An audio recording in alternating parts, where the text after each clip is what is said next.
जय जगन्नाथ जय पंचसखा आम संधान लाइव एवं अनंत कृपा मध्यम आम आसी पहुंच जाइए हनुमंतेश्वर रामेश्वर मंदिर प्रमुख सम्मुखें अच्छु आम आम सहित सांबाबा अच्छा सांबाबा आम जो भारत पाकिस्तान युद्ध हो नाला चार पांच दिन पूर्व आम एक भिड करूँ से सांबाबा कहते भारत पाकिस्तान एवं युद्ध आरंभ हो सीमार के मौजूद रही माने आमर सैनिक मैंने तो ठीक चार पांच दिन पर से घटना वास्तव घटना सत्य है प्रकाश पाई जेतु आमको अनेक फोन आसला बाबा कथा सत्य है पुणी आम से क्षेत्र हनुमंतेश्वर रामेश्वर पाखे अच्छु बाबा कहुच्छी 7 दिन 7 राति अंधकार हम भैरवी रड़ी दब उल्कापात हम ये सब बाबद कौन कह आज्ञा ये सब जिनिस हम पुष मास को वर्ष पूरा आउ निकट हम पुष मास जे शुक्ल पक्ष तिथि एकादशी से दिन गुरुवार से दिन हम बड़ चमत्कार कलिकतारे जेउ काली से देव सिंहरी से लड़ी चारि दिग को शुभिब मला मला बोली 7 थर डाक हब भुवनेश्वर रे अच्छी जे भैरवी ओडिशा देशर सबु किछि चाबी खंडगिरी रे भैरवी थिब सेहु जे रड़ी दब बासुआ बलद जे आगे उभा हब बिरजा सुमारी जे जाजपुर अभिमुखे जीव से दिन जे हब दिन 7 दिन हब अंधकार मेघ बसिब जे घन घन उत्तर दिगरु खंडे बादल ढांकी थिब धड़ा बादल नाम तार हेब फिरी फिरी जल जे बरसिब दिवसे कुहुड़ी जे माड़ी न आसिब 7 दिन अंधकार हब जे गुरुवारे आरंभ हेब बुधवारे शेष होइब जे यहाँ मध्य हब घोर गुतुपात बिजुली तेज घन घन सुनु जे घर घड़ी शब्द हेब मई स्थाने स्थाने फाटी जीव यही सब उत्पात हब सेटा आगु को हब 25 रु स्टार्ट धीरे धीरे हम 26 तार महापुरुष को लेखा अनुसार 27 की प्रमाणित करुची। अच्छा अच्छा अच्छा रड़ी रड़ी 7 राति 7 दिन अंधकार अंधकार उल्कापात हम बिजुली मारिब जे कोलकाता रो दक्षिण काली जी अछंती भैरवी से डाक देवे मला मला डाक 7 थर हब जहाँ काने रे बाजिब से लोक सांगे सांगे सांगे सांगे ता देह ता पिंडे प्राण रही। अच्छा आमर भुवनेश्वर रे भैरवी अच्छी।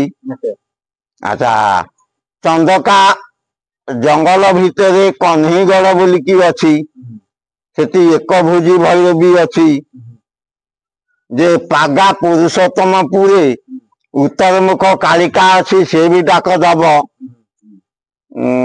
ता भितर आमर अच्छी जे बाउंश मूली पाखापाखी बंध पलई जे कलकला राज्य शासन भितर सेठी अच्छी भैरवी भीमसेन ବାର ହାତେ ବେତ ଭୈରବୀ ପାଟିରେ ଭର୍ତ୍ତି କରିଦେଇଛି। ଆଚ୍ଛା ଆଉ ଏସବୁ ଭୈରବୀ ମାନେ ସବୁ ଏକା ସ୍ୱରରେ ଡାକ ଦେବେ 7 ଥର। ଏ ଡାକ ଗୁଡାକ ବଡ ଚମତ୍କାର ହବ। ସେଦିନ ଯେ ଗୁରୁବାର ଥିବ, ତିଥି ଏକାଦଶୀ ଶୁକ୍ଳ ପକ୍ଷ ହେଇଥିବ, ପୌଷ ମାସ। ଆଉ ସେଇଟା 13 ଦିନ ପକ୍ଷ ବି ହବ। ଆଉ ଏଇ ସବୁ ଘଟଣା ବୋଲିକି ଅଚ୍ୟୁତ ନନ୍ଦ ମହାପୁରୁଷ ପଚାରିଛନ୍ତି ନିରାକାର ଦାସକୁ। ଏଇଟା ଯୁମର ସଂହିତାରେ ଯେ ନିରାକାର ବୁଝେଇଛନ୍ତି ଅଚ୍ୟୁତଙ୍କୁ। ଆଉ ପୁଷ ମାସ